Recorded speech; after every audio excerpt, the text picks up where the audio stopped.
I'd be that girl going, very interesting, yeah. Baby, squeeze me oh so tight.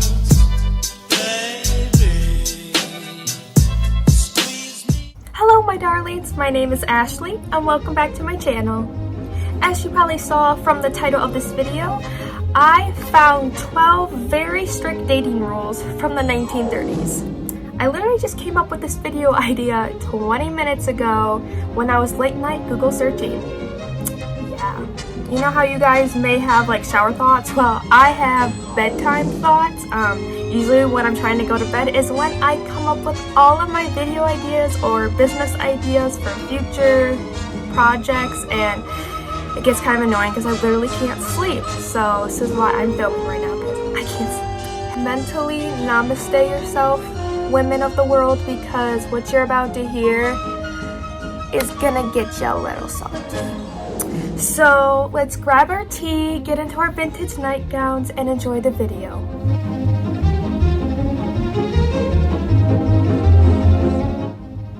Rule number uno, don't keep him waiting. Greet him with a smile. Yes, that's right, ladies. So if your man's pulls up in his car at your front door and your little booty ain't walking out there, he's gonna leave you. Even if you're not done with your lipstick, slap that crap on and walk outside and stretch your stuff, because you're not even allowed to put on makeup in his car, because that is, whoa, disrespectful. Also, men are allowed to be late. They can be 15 minutes late, but you can't give them sass for it. And if you do, you'll just go on home and you got no boyfriend. Yep. So if you're one of those girls, you are a disappointment. Like, I don't even look at you. Yeah, honestly, I don't think I would have a boyfriend, because most likely I would still be doing my makeup if he was picking me up. So he would have to wait outside for 10 minutes. So this girl would not have a boyfriend. This basically leaves us to rule number dos. Don't ever, and I mean ever, touch up your makeup in his mirror in the vehicle. Very disrespectful. You don't want to distract your mans from driving from your beauty, I guess. You know, I guess I'll take that as a compliment. Rule number tres, don't dress to impress.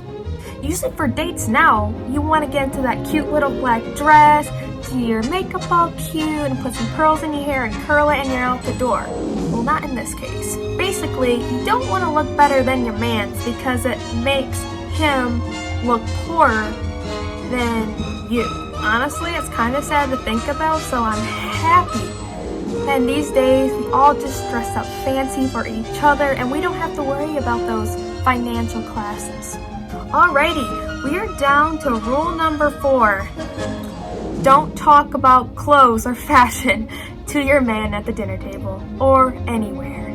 This would be a really hard rule, like for me to keep especially, because my life literally revolves around fashion and makeup, because that's what I want to go into one day as a career. So me not talking about like what makes me, that's horrible. I mean, I think you can tell so far from these rules, like, this is totally downgrading women. And trust me, it gets worse. Basically, you don't want to talk about fashion or clothes, because you should be complimenting your man and only talking about what he wants to talk about. Like, what does he do? What are his favorite things? But he's not going to ask you, because you're not the important person in the relationship. Rule number 5, you're not allowed to sit in an awkward position, meaning manspreading. So women are supposed to basically sit up really tall with a good posture and cross your legs so you look proper. And usually if women sit more loosely or comfortable, it means they're bored, which the man will notice that, and then he'll just leave the date because you're not interested in what he has to talk to. So to fix that problem, they say you should chew gum if you absolutely have to, but remember to keep your mouth shut and to keep the chewing to a minimal. Yeah, I'd be that girl going, very interesting, yeah. Okay, rule number 6. Do not be sentimental. I think even in this day of age, men have there's a stereotype for men that they are not allowed to cry, which I think is absolutely ridiculous. I don't like crybabies or anything that people cry over everything, but if a man cries over maybe his mom dying or his pet rabbit died, that is okay to cry about, and I feel like guys need to hear that more from women, just saying you are allowed to cry if you're sad or you stub your toe or something. You're allowed. It's not a weak thing to show your emotions. I think it's weak when you hold it back. But also, men back in the day too, let's say you start crying over maybe his sad story, he's gonna get really embarrassed in public because men do not like tears and they find that weakness, and yeah, it's basically unattractive. So suck it up, cupcake, be a woman and hold back them tears. Rule number 7, I kind of find this one funny, but do not ask to borrow his handkerchief because you can accidentally get a lipstick stain on it. Oh, boo-hoo. I mean, come on, guys. A lipstick stain on your handkerchief? Take some soap and scrub it out. It's fine. It'll come out. Maybe. Alrighty. Rule number 8. Do not get drunk when you're on a date with your man. He basically wants you to keep your dignity pure throughout the night. He doesn't want you being too giggly or going out to other people and talking. He wants you to pay attention to him, but again, he's allowed to drink more. You could have a glass of wine or something, but he could get drunk if he wants to. It doesn't matter. You're supposed to be the sweet, innocent little angel. That basically leads us to number 10. Do not associate yourself with other men at the party or at the restaurant you're at. Your attention is on him and on him only, okay? Got that, ladies? On him. Alrighty, I ran out of fingers, but rule number 11. If a man comes up to you and says, "My lady, may I take your hand and have a dance?" You're like, "Yes, yes." So when he takes you up to go dance, you are absolutely, under no circumstances, allowed to talk to him while you guys are dancing because it's inappropriate and he only wants to pay attention to the dancing. I actually have a little conspiracy theory on this. Okay, I am not shaming guys in any way. It's a proven scientific fact. You can look it up, okay? Promise you. Okay, so basically, guys, they can only focus on one thing at a time while us women can focus on many other different tasks. I can do my homework and watch a movie and watch my dog at the same time without getting distracted, while men, they can't do homework and watch a movie. They have to focus on one thing, and you know it's going to be the movie. So I think the guys made this rule because they can't talk and dance at the same time, and they don't want to step on the lady's foot or something because that'll be embarrassing to them. So they just strictly made a rule saying no talking. We just are gonna dance so he won't get distracted and look like a fool. Again, just a theory, but I thought I'd put it out there because I think it is kind of interesting. Ladies and gents, comment down below if you are a multitasker or you can only do one task at once. Okay, I saved the best one for last. Coming in hot at number 12. I think this is the right way. If you're in college, have your mom send you flowers. I know, right? Very, very strange, but let me tell you, this is such a badass plan.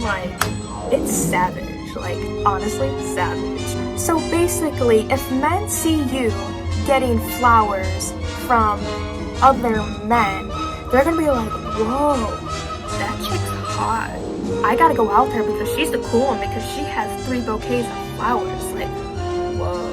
Basically, you're the unicorn of the sea, and that's gonna make men want to catch you.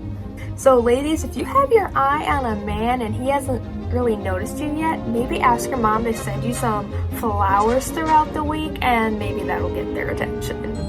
I mean, it sounds absolutely ridiculous, but this was a super popular thing in the 30s to do when you were in college trying to look for your soulmate, and honestly, like I told you, isn't that like so savage? So that is all 12 fun facts from the 1930s about dating, but I did want to give one bonus fact about married couples.